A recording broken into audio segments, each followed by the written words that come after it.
Il était une fois une fille. Et elle avait des cheveux si beaux et si longs que tous ceux qui la voyaient ne pouvaient pas quitter les yeux. Les brins étaient si légers, juste dorés. Par conséquent, ils l'ont appelée Boucle d'or. Pour toute sa beauté, c'était une petite fille très coquine.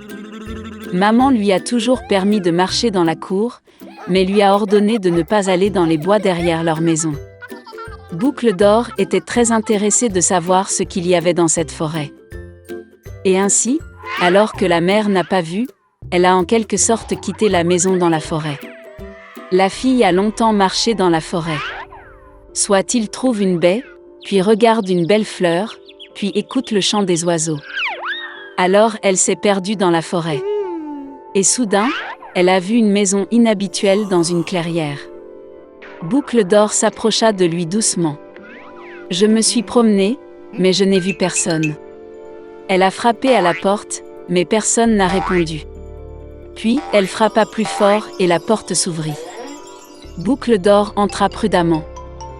3 ours vivaient dans cette maison. Un ours était papa, gros et hirsute. L'autre était une mère ours. C'était plus petit. Le 3e était un petit ours. Les ours n'étaient pas chez eux car ils étaient allés se promener dans les bois.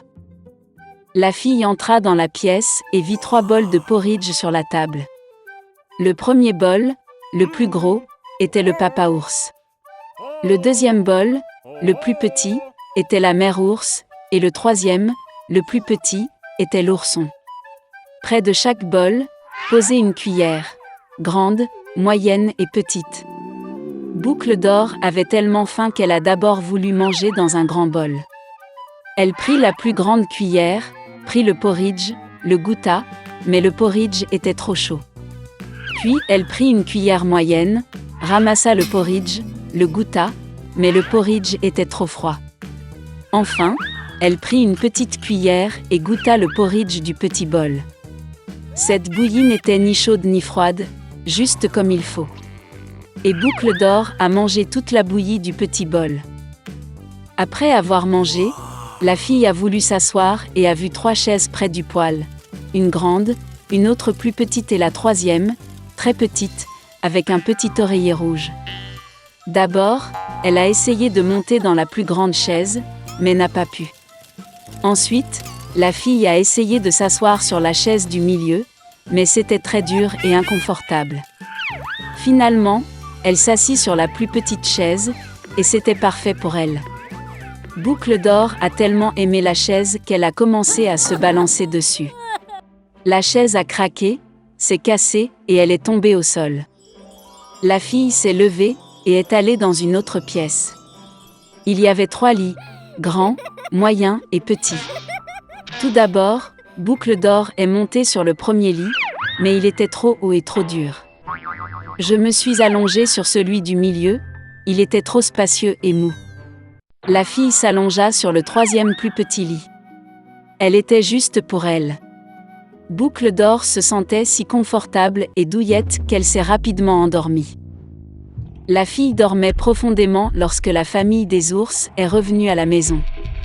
Les ours ont eu très faim et sont immédiatement allés à table. En voyant son bol, papa ours s'est vraiment mis en colère. Quelqu'un mangeait mon porridge. Il grogna. La mère ours regarda aussi dans son bol et grogna moins fort. Quelqu'un mangeait aussi dans mon bol. Et l'ourson, voyant son bol vide, a pleuré bruyamment. Quelqu'un n'a pas simplement mangé de mon bol, il a mangé toute ma bouillie. Les ours ont senti que quelque chose n'allait pas, ont quitté la table et ont commencé à regarder autour d'eux. Papa ours remarqua que quelqu'un bougeait sa chaise et grogna d'une voix terrible. Quelqu'un était assis sur ma chaise. La mère ours regarda sa chaise et se plaignit. Quelqu'un était assis sur ma chaise et l'a déplacée de sa place. Et puis, l'ours a regardé sa chaise cassée et a encore pleuré fort. Quelqu'un ne s'est pas simplement assis sur ma chaise, mais l'a cassée. Les 3 ours entrèrent prudemment dans la chambre. Quelqu'un était allongé sur mon lit et l'a froissé. Papa ours rugit d'une voix terrible. Et quelqu'un était allongé sur mon lit et l'a froissé, grogna la mère ours. L'ours en peluche a regardé son lit et a pleuré à nouveau. Quelqu'un était allongé sur mon lit aussi. Et puis il a vu la fille et a crié d'une voix mince, et dort encore en elle. Papa et maman ours sont allés au lit et ont vu qu'une petite fille dormait là. Boucle d'or s'est réveillée du cri d'un ourson et a eu très peur, il y avait 3 ours devant elle. Elle a immédiatement sauté hors de la maison et a couru partout où ses yeux regardaient, sans se retourner. La fille a couru pendant un long moment, était très fatiguée, puis elle a vu sa mère, qui cherchait sa fille disparue dans la forêt. Depuis, Boucle d'or a toujours écouté sa mère et n'a rien fait sans sa permission. Elle est devenue une fille très obéissante, gentille et gentille. Une princesse vivait dans un château luxueux. Elle n'avait que 14 ans, mais elle était terriblement gâtée et maussade.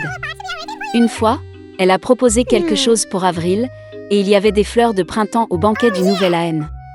Elle a publié un décret dans lequel elle a annoncé le début du printemps, et a promis de récompenser généreusement celui qui apporte des personnages au palais.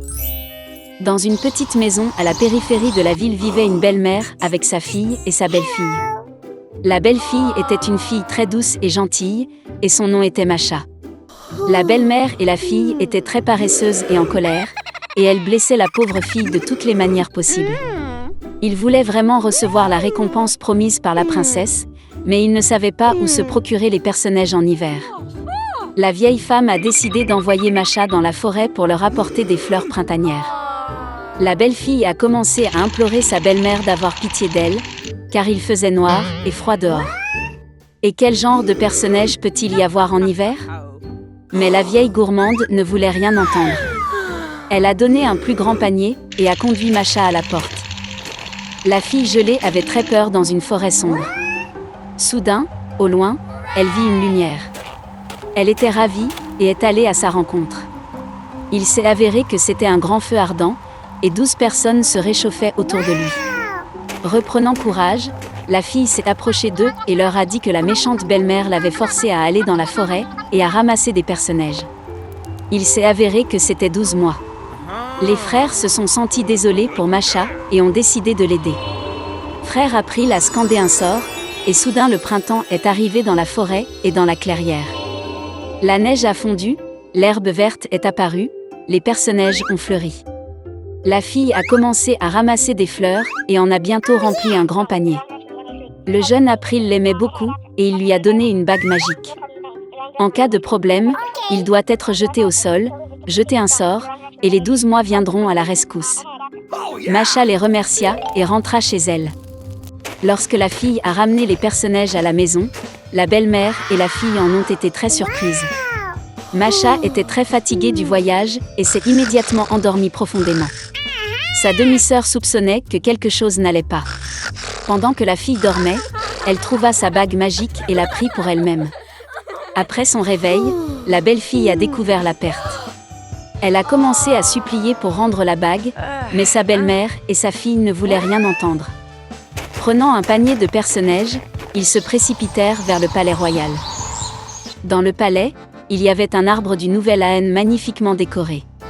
Mais la célébration à venir n'a pas du tout plu à la princesse capricieuse. Et ce n'est que lorsque la belle-mère et la fille lui ont apporté un panier entier de personnages, que la princesse a changé sa colère en miséricorde. La belle-mère ne pouvait pas dire clairement d'où venaient les fleurs, et elle a dû admettre que sa belle-fille les avait ramassées. La princesse a immédiatement décidé de se rendre dans le pré avec des personnages. En chemin, elle se tourna vers la pauvre Masha pour lui montrer l'endroit où elle cueillait des fleurs. La fille a dit qu'elle le montrerait, mais seulement si la bague lui était rendue. D'une telle insolence, la princesse s'est fâchée et a jeté la bague. Mais la belle-fille a réussi à jeter un sort. Immédiatement, un vent fort s'est levé, le tonnerre a grondé, le feuillage est tombé et la neige a commencé à tomber. Le vieil homme January leur apparut. Il a invité tout le monde à faire un vœu. Par peur, la princesse a souhaité être dans le palais le plus tôt possible. Masha a fait le vœu que tout revienne à sa place en temps voulu, hiver, en hiver, été, en été. La belle-mère et sa fille étaient si gelées qu'elles voulaient des manteaux de fourrure de n'importe quelle fourrure, même d'un chien. En disant cela, les femmes gourmandes se sont immédiatement transformées en chiens. Ils étaient attelés à un traîneau sur lequel la princesse devait se rendre au palais. Masha a remercié les frères pour leur aide. Ils ont promis de transformer la belle-mère et sa fille en humains, mais seulement quand elle deviendrait obéissante. Des mois ont donné à la fille un magnifique grand traîneau, attelé par des chevaux fringants. En les voyant, la princesse a demandé un tour au palais. C'était la première fois de sa vie que la princesse prononçait le mot « s'il vous plaît ». Et Masha accepta volontiers.